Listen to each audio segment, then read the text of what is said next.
A bond beyond nature. Wild horses discovered a forest ranger tied to a tree in the remote wilderness, abandoned and left to die.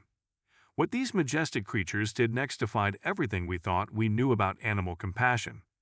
This is a story that will challenge your understanding of these magnificent animals and may move you to tears. The scorching August sun beat down mercilessly on the Wyoming wilderness. Miles from the nearest road in a forgotten corner of the Golden Valley Conservation Area, Senior Ranger Thomas Wells fought against the ropes cutting into his wrists. 30 hours had passed since the poachers had left him there, bound tightly to an ancient oak, his radio smashed, his water emptied onto the parched earth before his eyes. At 45, Wells was no stranger to the dangers of his profession.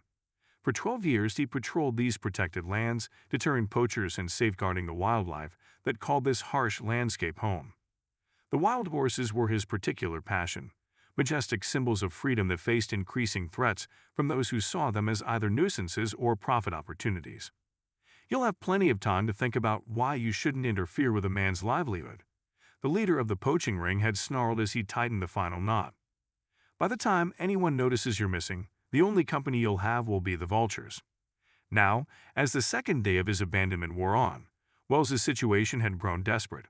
His lips were cracked and bleeding, his tongue swollen from dehydration. The periodic tugging at his restraints had rubbed his wrists raw. Worst of all was the knowledge that his emergency beacon lay in pieces at his feet, ensuring the search teams would have no signal to guide them to his location. Wells had shouted until his voice gave out sometime during the first night. Now he conserved what little strength remained, fighting against the overwhelming urge to close his eyes. Sleep meant death out here, a slow, agonizing death beneath the unforgiving desert sun. A faint drumming sound pulled Wells back from the edge of unconsciousness. At first, he attributed it to the pounding in his dehydrated head, but as the sound grew louder, recognition dawned. Hoofbeats. Multiple horses moving fast across the rocky terrain. Through swollen eyes, Wells watched as a band of wild horses pressed to the ridge ahead. The herd moved as one fluid entity, around 15 horses, led by a magnificent chestnut stallion with a distinctive white blaze on his face. Wells had seen this herd before during his patrols and had nicknamed their leader Shadow in his field reports. Under normal circumstances, the horses would have given wide berth to any human presence. But Wells' immobile state and the days without washing had perhaps diminished the human scent that would typically warn them away. Instead of veering off, the herd slowed its pace, the leader raising his head to test the air. "Go on," Wells whispered through parched lips. "Nothing to see here." To his astonishment, Shadow took a cautious step forward, then another. The stallion's ears flicked forward with interest, rather than pinning back in fear. Behind him, a Palomino mare and several younger horses followed cautiously, forming a loose semicircle about 30 yards from where Wells was bound. Wells remained perfectly still, hardly daring to breathe as the majestic creatures regarded him with unmistakable curiosity. In all his years in the wilderness, he'd never been this close to a wild herd without the barrier of a vehicle between them. Then something even more extraordinary happened. Shadow approached even closer, lowering his great head to sniff at Wells's boots. The ranger could see the individual whiskers around the stallion's velvety muzzle, the intelligent gleam in his dark eyes. "I don't suppose you know how to untie knots," Wells murmured. What the stallion did next would be the first in a series of events that would challenge everything Wells thought he knew about these magnificent animals and their capacity for understanding. As the sun began its descent toward the western ridges, casting long shadows across the scrubland, Shadow maintained his unexpected vigil near Ranger Wells. The rest of the herd had spread out to graze on the sparse vegetation, but they remained unusually close, their normal wariness seemingly suspended. Wells drifted in and out of consciousness, each awakening bringing the disorienting surprise of finding the stallion still nearby. By his estimate, he had perhaps one more day before dehydration would claim his life. Search teams would be looking by now, but the conservation area spanned over 400,000 acres of rugged wilderness. Without a signal to guide them, finding him would be nearly impossible. During one of his lucid moments, Wells became aware of a change in the stallion's behavior. Shadow had moved away and was pawing at the ground about 50 yards distant, his powerful foreleg digging with purpose. The behavior was not unusual in itself. Horses often paw to check for water or to express impatience, but the intensity and focus were striking. "What have you found, boy?" Wells whispered, his voice a raspy shadow of its normal tone. After several minutes of determined digging, The stallion's actions created the small depression in the earth. He lowered his muzzle to the freshly exposed soil, then raised his head abruptly, his ears pricked forward. To Wells' astonishment, a tiny pool of water began to form in the depression, an underground spring revealed by the horse's instinctive knowledge of the land. Shadow drank deeply, then stepped back. Several other horses approached to take their turn. Under normal circumstances, Wells would have been fascinated by this display of wild behavior, but now it was torture to watch the life-giving water so close yet unreachable. The Palomino mare, heavily pregnant and moving with the careful grace of an expectant mother, broke away from the spring after drinking. To Wells' shock, she approached him directly, water still dripping from her muzzle. She stopped just beyond reach, regarding him with liquid brown eyes that seemed to hold an ancient wisdom. "Easy, girl," Wells murmured, using the gentle tone that had always served him well with frightened animals. The mare stretched her neck toward him, her nostrils flaring as she scented him.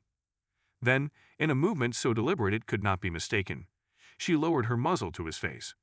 Wells felt the strange intimacy of her warm breath. Then something even more unexpected, moisture from her muzzle transferring to his parched lips. Wells's mind struggled to comprehend what was happening. The mare had brought in water. Not much, just the few drops clinging to her whiskers and lips after drinking, but she had unmistakably delivered it to him with purpose. "Thank you," he whispered, the moisture barely enough to tantalize his cracked lips. The mare backed away, returning to the herd, but the interaction seemed to trigger something in the group dynamics. Shadow approached the spring again, drinking deeply. Then, to Wells's continued amazement, the stallion approached and repeated the mare's action, offering precious drops of water from his muzzle to the ranger's parched lips. One by one, several members of the herd performed the same ritual. None could bring much water, but collectively they provided just enough moisture to ease the most agonizing edge of Wells's thirst. It wasn't enough to save him, but it bought him precious hours. As darkness fell, the temperature dropped rapidly, the blessing and curse of the desert. Wells shivered against the trunk of the oak. His body's depleted resources provided little protection against the cold. The herd had settled nearby, an unprecedented behavior that defied everything Wells knew about wild horse patterns. In the pale moonlight, Wells watched as the herd shifted position. The pregnant Palomino mare rose from where she had been resting, and with slow, deliberate steps approached Wells again. To his utter disbelief, she lowered her substantial body to the ground beside him, pressing her warm flank against his side. Within minutes, two younger horses joined her, creating a protective circle of warm bodies around the ranger. Tears sprang to Wells' eyes as he realized what was happening. These wild creatures, following some mysterious instinct or intelligence he couldn't begin to comprehend, were sharing their body heat to keep him alive through the cold desert night. "Why are you humping me?" Wells whispered into the mare's mane, knowing he would never understand the answer. As he drifted into the most comfortable sleep he had since his ordeal began, Wells couldn't know that the greatest miracle, and his only real chance at survival, would come with the dawn. First light broke over the eastern mountains, painting the landscape in hues of amber and gold. Wells awakened to find the horses still surrounding him, their warm bodies having protected him from the worst of the night's chill. The Palomino mare rose slowly to her feet, shaking dust from her coat before moving off to graze. The other horses followed, stretching and nickering softly to one another in the quiet morning. Wells's situation remained dire. The small amount of moisture the horses had provided had been enough to prevent immediate death, but dehydration was advancing relentlessly. His vision blurred at the edges, and the pounding in his head had intensified. Without water and medical attention soon, he wouldn't survive another day. Shadow, who had maintained a watchful position throughout the night, suddenly raised his head, ears pricked forward in alert attention. The stallion issued a low rumbling sound that caused the entire herd to pause their grazing and look toward him. Wells had witnessed herd communication before, but never anything this deliberate or immediate in response. The chestnut stallion trotted to the highest point of the nearby ridge, his powerful body silhouetted against the morning sky. He gazed intently into the distance, then issued a high, piercing whinny that echoed across the landscape. He repeated this call 3 times before returning to where Wells was bound. To the ranger's astonishment, the stallion began nudging and pulling at the ropes that secured him to the tree. Though unable to untie the complex knots, the horse's efforts succeeded in loosening some of the bindings slightly, providing minimal relief to Wells' raw wrists. "Good try, boy," Wells murmured. "But I need human hands for this one." What happened next defied explanation. Shadow trotted back to the herd and engaged in what could only be described as a conference with several other horses. There was an exchange of soft nickering, head movements, and subtle body language that Wells, even with his years of observing wild horses, had never witnessed with such complexity. Following this exchange, Shadow and two young stallions separated from the main herd. With a final glance back at Wells, the three horses departed at a swift gallop, disappearing over the western ridge in the direction of the nearest ranger station, nearly 15 miles distant. Wells watched them go with mixed emotions. Part of him mourned the departure of the magnificent stallion who had shown such unexpected concern. Another part recognized that wild horses needed to roam freely, not stay with a dying human. The remaining herd members continued their unusually close proximity, with the pregnant Palomino mare occasionally approaching to check on him. Hours passed under the intensifying sun. Wells's condition deteriorated as dehydration advanced. He drifted between consciousness and a dreamlike state where the boundaries between reality and hallucination blurred. During one such moment, he thought he heard distant radio static and human voices calling his name. But he dismissed it as his dying brain manufacturing hope. It wasn't until a familiar whinny cut through his haze that Wells forced his eyes open once more. There, cresting the eastern ridge, was a sight he could scarcely comprehend. Shadow had returned, his chestnut coat lathered with sweat from hard running. Behind him came two Park Service vehicles bouncing over the rough terrain at dangerous speeds. Wells, the voice of Daniel Martinez, his fellow ranger and closest friend, carried across the distance. "My God, we found you." As the vehicles skidded to a halt and rangers filled out with medical kits and water, Wells's gaze remained fixed on Shadow. The stallion stood at a safe distance now that humans had arrived, watching the rescue unfold with those same intelligent eyes. "How did you find me?" Wells asked as Daniel cut through his bindings and helped him take his first sips of water. "You're not going to believe this," Daniel replied, glancing at the horses, now regrouping at a cautious distance. 3 horses, a chestnut stallion and 2 younger ones, came right up to the station fence. They were making the biggest racket you ever heard, carrying on something fierce. When we came out, they'd run off a little way, then stop and look back like they wanted us to follow. Johnson thought I was crazy, but I swear they were leading us somewhere. Wells's eyes met Shadow's across the distance. "I believe you," he said softly. As the medical team worked to stabilize him for transport, Wells heard Daniel radio back to the station. "We got him. Dehydrated and roughed up, but alive. And, Johnson, you're going to want to rethink everything you thought you knew about those horses." 2 months after his rescue, Thomas Wells stood on the observation platform at Golden Valley Conservation Area. Though his physical wounds had healed, the experience had transformed him deeply. The poachers who left him to die had been arrested, but Wells's focus remained on the extraordinary animals that saved his life. "You sure about this?" Daniel Martinez asked, binoculars in hand. "Nobody would blame you for taking a desk assignment after what happened." Wells shook his head. "I need to see them." His story had captured national attention. Skeptics dismissed his account of the horse's help as hallucinations, but Wells knew what he had experienced. "There they are," Daniel said, pointing toward the northern ridge. Shadow's herd. Wells raised his binoculars, heart racing as he spotted the chestnut stallion leading his family across the terrain. He counted 14 horses, but noticed one missing. "The Palomino mare," Wells said. "I don't see her." Daniel shifted uncomfortably. One of the volunteers spotted a Palomino mare separated from the herd last week. She appeared to be having trouble with a new foal. Without hesitation, Wells turned toward his vehicle. "Where?" "Near Cedar Canyon, about 12 miles northwest, but she rejoined the herd the next day." "I need to be sure," Wells said, already loading his gear. The late afternoon sun cast long shadows as Wells reached a hidden valley. A soft nickering sound drew his attention to a protected hollow. There stood the Palomino mare with a small foal bearing a distinctive white blaze, similar to the scar Wells himself had from childhood. Wells approached slowly, expecting them to flee. Instead, the mare regarded him with recognition, ears pricked forward in greeting. "Hello, old friend," Wells said softly. The mare nudged her foal to its feet, revealing the problem. One leg was noticeably weaker than the others, causing the young horse to struggle with movement. Wells's heart ached at the sight. In the wild, such weakness often meant death. Yet this mare had stayed, protecting her vulnerable offspring.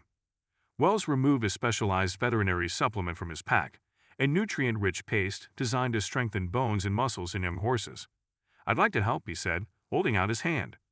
In a display of extraordinary trust, the mare approached without fear, allowed Wells to stroke her neck, then stepped aside, creating a path to her foal. Wells gently examined the weakened leg and applied a small brace he fashioned from materials in his pack. "I'll come back with better supplies tomorrow," he promised. Before leaving, Wells placed a small GPS tracking device within a loose collar around the foal's neck to help him locate them again. As he backed away, the sound of galloping hooves approached. Shadow and the herd appeared on the ridge, having come searching for their missing members. Instead of displaying aggression, Shadow approached cautiously, exchanged soft nickers with the mare, then turned his gaze to Wells. After a long moment, the stallion lowered his head in acknowledgement before leading his family away. Wells watched them go, understanding that something unprecedented had formed between them, a connection that transcended natural boundaries, forged in mutual respect and assistance. The conference room at the Department of Interior fell silent as Thomas Wells concluded his presentation. 6 months after his ordeal, he had launched a formal study of what scientists now called advanced pro-social behavior in the Golden Valley horse herd. "The evidence is incontrovertible," Wells stated, gesturing to the data behind him. "We've documented 47 distinct instances of complex problem-solving, intentional communication with humans, and teaching patterns within the herd that challenge everything we thought we knew about equine cognition." The audience included Bureau of Land Management officials, conservation experts, and congressional staffers. The stakes were enormous. A proposed reduction in protected lands and increased roundups threatened thousands of wild horses. Ranger Wells, the BLM director, said, "While your personal story is compelling, anecdotal evidence isn't scientific proof. Managing these herds costs taxpayers millions annually." Wells nodded to Dr. Eleanor Wright, the animal cognition specialist who had joined his team. "That's why we implemented rigorous observational protocols," Dr. Wright explained, advancing to a slide showing a complex sociogram of herd interactions. "What we're seeing represents a statistically significant deviation from established wild horse behavior patterns. The herd not only tolerates close human observation, but actively engages in intentional communication. These animals aren't just resources," Wells added. "They're intelligent beings adapting to a changing world. Our policies must adapt too." "What exactly are you proposing?" the director asked. "A 3-year moratorium on herd reductions, non-invasive tracking instead of roundups, and expansion of protected territories based on our migration data." As skeptical murmurs filled the room, Wells's phone buzzed with an alert. He quickly connected it to the presentation system. "Before you dismiss our proposals, watch this footage captured 30 minutes ago." The video showed Shadow's herd encountering an injured hiker on a remote trail. Rather than fleeing, the horses approached cautiously. Shadow and the Palomino mare, now named Amber, positioned themselves protectively, while 2 younger horses galloped to the research station, clearly seeking attention. The footage showed the team following these horses directly to the injured man, who was safely evacuated. "This isn't isolated," Wells said. "This is the 3rd time in 2 months they have sought help for an injured person. We have 7 cases of them alerting us to injured wildlife as well." The room remained silent, processing the implications. Senator Morrison's aide spoke first. "My boss would be interested in seeing your research firsthand." "I'd be honored to host the senator," Wells replied. As the meeting ended, officials who had opposed Wells's proposals now approached with questions. The tide was turning. Dr. Wright squeezed Wells's arm. "When you first contacted me, I thought you might be suffering from post-traumatic delusions. And now?" "Now I think we're rewriting textbooks on animal cognition," she replied, "and saving these magnificent animals from outdated policies." Wells's phone buzzed with a message from Daniel. "Shadow's waiting at the observation point. I swear he knows you're coming back today." Wells looked at the DC skyline, then at his plane ticket to Wyoming.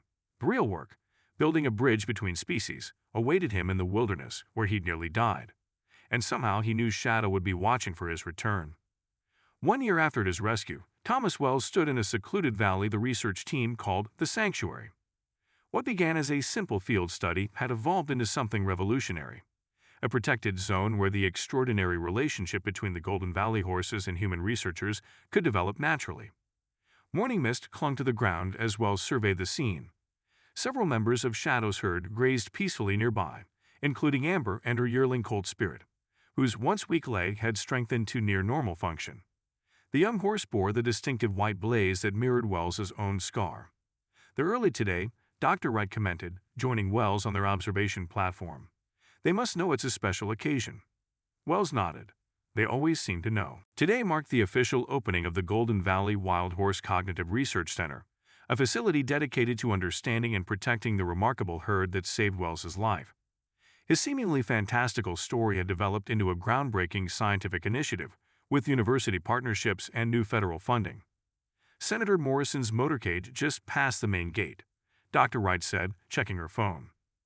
Wells acknowledged this but remained focused on Shadow, who stood alert on a distant ridge, his powerful form silhouetted against the morning sky. The stallion had maintained his role as both leader and liaison between the herd and researchers. "I'm going to check on the new foals," Wells said, walking toward the eastern end where several mares with young offspring had established a nursery area. This was perhaps their most extraordinary discovery: wild mares allowing human observation of their newborn foals at close range, defying everything previously documented about wild horse protective instincts. As Wells approached, speaking softly, the mares regarded him calmly. One young mother named Aurora actually stepped aside, creating a clear view of her week-old foal. The herd's behavior had sparked intense scientific debate. Some researchers attributed it to classical conditioning. The horses associated humans with positive experiences. Dr. Wright and Wells believed something deeper was happening: genuine trust and collaborative intention. A soft nicker drew Wells' attention back to the ridge. Shadow was making his way down, moving with purposeful strides. As the stallion reached him, Wells remained still, meeting the horse's gaze with quiet respect. Shadow extended his muzzle, breathing gently against Wells's palm in their customary greeting. "They're coming today," Wells said softly. "The people who can help protect your family." Shadow tossed his head before surveying the valley, his ears pricking forward at the distant sound of vehicles approaching. He remained beside Wells briefly before trotting toward the main herd. Within minutes, the horses had arranged themselves in their reception formation, a loose semicircle with Shadow and Amber at the center, young horses protected behind. 20 minutes later, Senator Morrison stood speechless, watching the herd maintain position 50 yards away. "In 30 years of wildlife policy, I've never seen anything like this," the Interior Secretary whispered. "They're not just watching," Wells replied. "They're evaluating, deciding how much to reveal." As the discussion continued, Shadow broke from formation and approached. The officials fell silent, watching in awe as the stallion stopped 20 feet away, his gaze moving from one person to the next before settling on Senator Morrison. Then he lowered his head in a gesture of acknowledgement. "What is he doing?" the senator whispered, visibly moved. "I believe," Wells said, "he's thanking you for coming to see for yourself." As Shadow returned to his family, Wells saw tears in the senator's eyes. Sometimes, he reflected, the simple dignity of a wild creature, reaching across the ancient divide between species, spoke more eloquently than any human advocate ever could. 5 years after being left to die in the wilderness, Thomas Wells stood on the observation tower at the heart of the Golden Valley Wild Horse Sanctuary. The facility had grown from a modest research outpost to an internationally renowned center for wild horse conservation, attracting scientists and visitors from around the world. Spring sunshine warmed Wells's face as he surveyed the protected valley below, where nearly 30 horses from Shadow's expanded herd grazed peacefully. The program had exceeded even his most optimistic hopes. Congress had passed the Wild Horse Protection Act, establishing new standards for conservation based directly on the Golden Valley research. Spirit, now a strong young stallion with no trace of his early disability, galloped playfully alongside his mother. The distinctive white blaze on his face caught the sunlight as he moved with the grace his name suggested. "The school buses are arriving," Dr. Wright said, joining Wells on the platform. After 5 years as research partners, they had recently become engaged, their shared passion for the horses having blossomed into something deeper. "How many today?" Wells asked. 4 buses, about 100 kids," she replied. "The education program is booked solid for the next 6 months." This was perhaps the most meaningful achievement of all. Thousands of children learning about the extraordinary intelligence and emotional capacity of these magnificent animals. Each visitor left as a potential advocate for conservation. Wells spotted Shadow on the far ridge, his chestnut coat showing touches of gray now, but his bearing still regal. The stallion had become an ambassador between species, his story changing how people viewed wild animals across the country. "There he is," Wells said, pointing. As if hearing his name, Shadow raised his head and looked directly toward the observation tower. Moments later, the stallion began making his way down toward the visitor center, where the children were now excitedly gathering. This had become his routine, greeting each new group of young visitors, allowing them to witness His Majesty up close, creating memories and advocates that would protect his descendants for generations. "Ready for today's presentation?" Dr. Wright asked. Wells nodded, feeling the familiar sense of purpose that had carried him through these remarkable years, always ready to share their story. As they descended to meet the students, Wells reflected on the incredible journey that had begun with his darkest moment, abandoned and facing death. The horses hadn't just saved his life, they had transformed it, giving it meaning beyond anything he could have imagined.